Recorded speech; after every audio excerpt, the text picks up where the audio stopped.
Morning guys, Kat here from Back in the Saddle.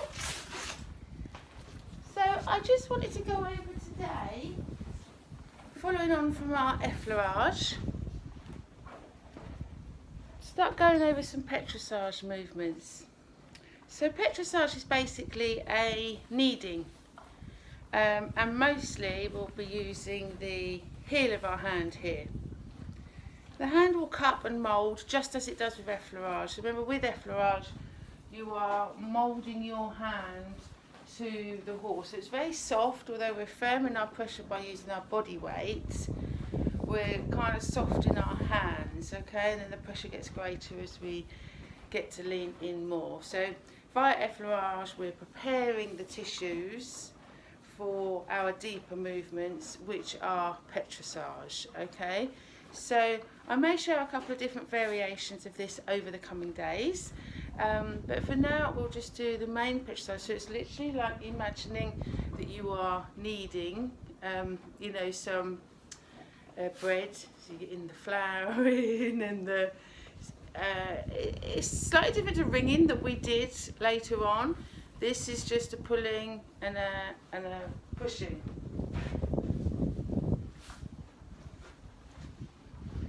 So it's a lot easier when you're doing this on a human, because if you imagine like the thigh, you can roll up and you can almost lift the belly of the muscle. So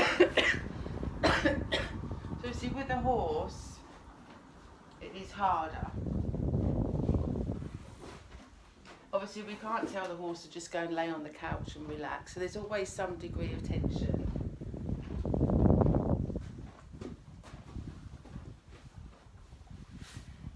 Now, a couple of people in the group have mentioned, sent you private messages. Don't be afraid to share openly any thoughts or, you know, any questions or anything in the group. But a couple of people have said, where do we start? Do we just go for one specific place? Do we always have to do the whole body? You know, and literally by following just our natural kind of common sense, or our relationship with the horse, you know, our communication. And of course the first part of our session in the classroom there was talking about the mindful touch. The mindful touch techniques of meeting the horse where he is at will really help you with this. Most of us being horsey, it will just come anyway naturally. So it's a really good question, because it's almost like we're getting almost too technical already. So if it was sports specific, then yeah, we would go straight to probably one point, and probably not the point where most owners think there is. They think, oh, he's got pain here, or he's got pain here. So we probably wouldn't go there. We would probably go to somewhere else that might be causing that pain that's likely to be secondary. So, you know, sports specific, we'll go to one place. But otherwise, follow your hand, follow your mind, follow your heart. Just do whatever you feel best. So there's got an itchy there, so I might just start there. This is more like a picking up movement. If you can see my hand there, it's like I'm taking the muscle, I'm picking it up. Different to here. It's a bit itchy because I have my rug on all night long. Otherwise it's like a kneading. And for the moment now, we will just get used to using the palm of our hand. There's a little bit of a pull back on the fingers, but don't worry too much. It's different to the ringing that we did. I know some of you were really doing the twisting. It's different. This is kneading, not ringing. And somebody else mentioned, so yes, saying start wherever you like. For our basic one, we were literally just starting at the head.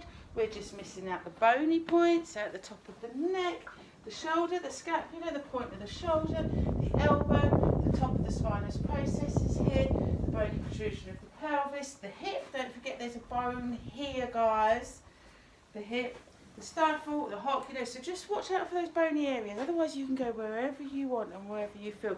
It's just always nice to start at the head, the neck, or like what we were saying in the classroom, to rub here at the base of the shoulder as a greeting as well. So you might want to come in, do this nice little rub here, because they all love it. One side, both sides, doesn't matter. great pressure, and then into your effleurage. And go over the whole horse, or just effleurage one area, and then into your PETRISSAGE or kneading. And then you could go and effleurage another area, PETRISSAGE that area. Does that make sense? So the other question that I had was, people are saying, do you wear gloves? I do wear gloves, yeah, when I'm massaging horses, because otherwise the dust and the dirt kills your cuticles and your nails and your hands, and it just ends up looking so bedraggled. And obviously as I massage people as well, I have to be so careful of this, so I do often wear gloves. But I have found an oil that is absolutely fantastic called light oil. There's different numbers to the oil, so light oil number 1 is fantastic. So if your horse at home, specifically, I would never use this on a client's horse. If your horse at home, especially this time of year when they're just starting to moult, there's a lot of dust and dirt in their coat, literally just get a very thin covering over your hands. You have to keep going back to the bottle lots and lots. Very, very thin covering, and just get it all over the whole horse. So literally don't put a pawl in your hand and go like that. But you know what, even if you did, probably within 24 hours, maybe 48, it doesn't leave it greasy, it doesn't dry hard, and as long as they're not going out in the sunshine and going to get burnt, obviously oil will burn, especially on a dark coat like this.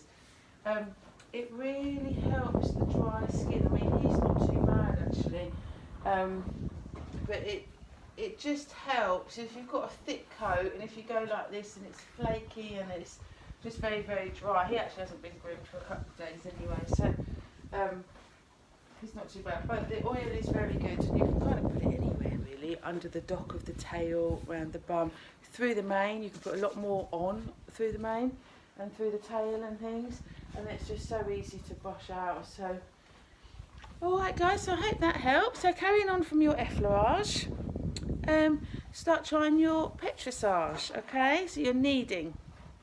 See how that goes, and I'll send you something else later or tomorrow. Alright, onwards.